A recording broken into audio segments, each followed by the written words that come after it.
আসসালামু আলাইকুম। প্রিয় দর্শক, অন্য মঞ্চের আজকের আলোচনায় আমাদের অতিথি হিসেবে আছেন দর্শক সাজ্জাদ কাদিরের শুভেচ্ছা নিন। আপনারা জানেন যে আগামীকাল মঙ্গলবার বাংলাদেশের নয়া পররাষ্ট্রমন্ত্রী খলিলুর রহমান, নয়া সরকারের পররাষ্ট্রমন্ত্রী খলিলুর রহমানের সফর হতে যাচ্ছে। বলতে পারেন দিল্লিতে খলিলের অগ্নিপরীক্ষা। তারেক রহমান সরকারের নিকট দিল্লির একগাদা অস্বস্তিকর প্রশ্ন অপেক্ষা করছে।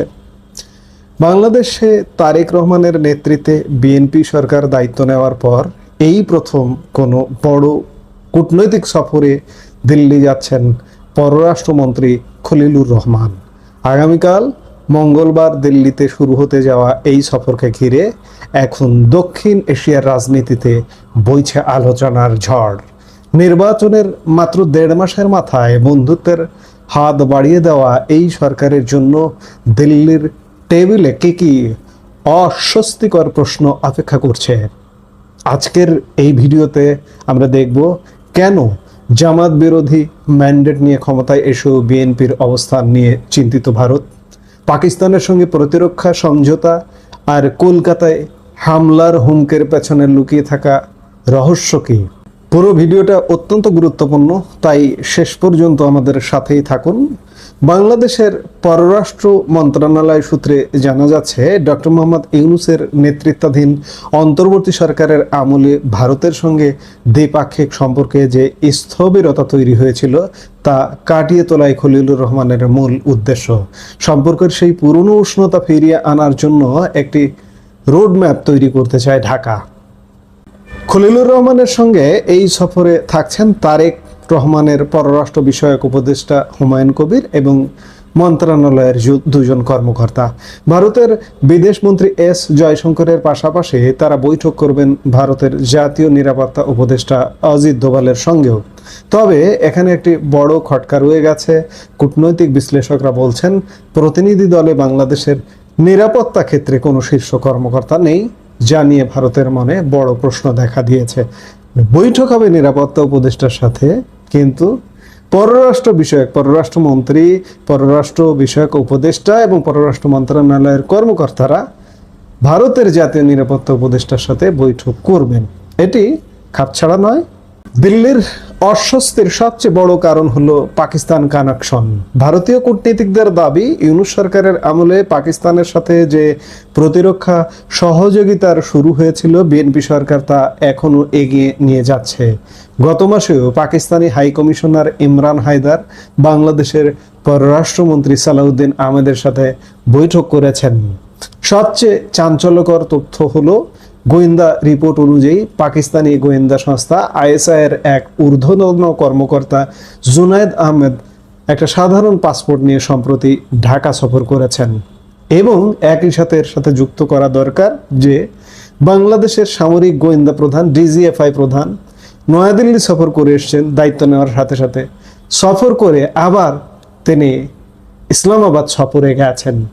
এর বাইরে গুঞ্জন উঠেছে যে বাংলাদেশের অস্ত্র কারখানায় পাকিস্তানের পরমাণু অস্ত্র বহনে সক্ষম শাহিন ব্যালিস্টিক ক্ষেপণাস্ত্র তৈরির প্রস্তাব দিয়েছে ইসলামাবাদ। এর মাঝেই পাকিস্তানের প্রতিরক্ষা মন্ত্রী খাজা আসিফ 2 দিন আগে কলকাতায় হামলার হুমকি দিয়ে পরিস্থিতি আরও জটিল করে তুলেছেন। স্বাভাবিকভাবেই প্রশ্ন উঠছে, ইসলামাবাদ যদি হামলা করে তবে সেই ল্যান্ডিং প্যাড কি যশোর, খুলনার মাটি হবে? এই বিষয়ে বাংলাদেশের অবস্থান কি তা স্পষ্ট জানতে চাইবে ভারত। 12 ফেব্রুয়ারি নির্বাচনে বিএনপি যখন জয়লাভ করলো, দিল্লি তাকে ইতিবাচক হিসেবে দেখেছিল। কারণ তথ্য বলছে আওয়ামী লীগের বড় একটি অংশ এবং ধর্মীয় সংখ্যালঘুরা জামায়াতের উত্থান রুখতেই বিএনপিকে ভোট দিয়েছিল। কিন্তু 1.5 মাসের শাসন আমলে দিল্লির পর্যবেক্ষণ হলো, তারেক রহমানের সরকার সেই জামায়াত বিরোধী ম্যান্ডেটের প্রতি সঠিক বিচার করছে না। একদিকে স্বরাষ্ট্রমন্ত্রী সালাউদ্দিন আহমেদ 72-এর সংবিধান রক্ষায় দৃঢ় ভূমিকা রাখায় ভারত প্রশংসা করছে, কিন্তু অন্যদিকে সংসদের শোক প্রস্তাবে সাজাপ্রাপ্ত রাজাকারের নাম ঢোকানো কিংবা 32 নম্বর ধানমন্ডিতে ফুল দিতে যাওয়া নারী ও শিশুদের ওপর আইনি ব্যবস্থা নেওয়াকে ভারত ভালোভাবে দেখছে না। দিল্লির আরো কিছু প্রশ্ন রয়েছে, যেমন ইউনূস সরকারের আমলে আটক হওয়া শাহরিয়ার কবির, আবুল বারাকাত বা আসাদুজ্জামান নূরের মতো বুদ্ধিজীবী এবং শ্যামল দত্ত, মোজাম্মেল বাবু কিংবা সাধু চিন্ময় কৃষ্ণ ব্রহ্মচারীর মতো সংখ্যালঘু নেতাদের মুক্তির ব্যাপারে সরকার কেন নীরব? অথচ ইউনূস সরকারের মুক্তি দেওয়া জঙ্গি নেতারা বাইরে বেরিয়ে আবারও সংগঠিত হচ্ছে।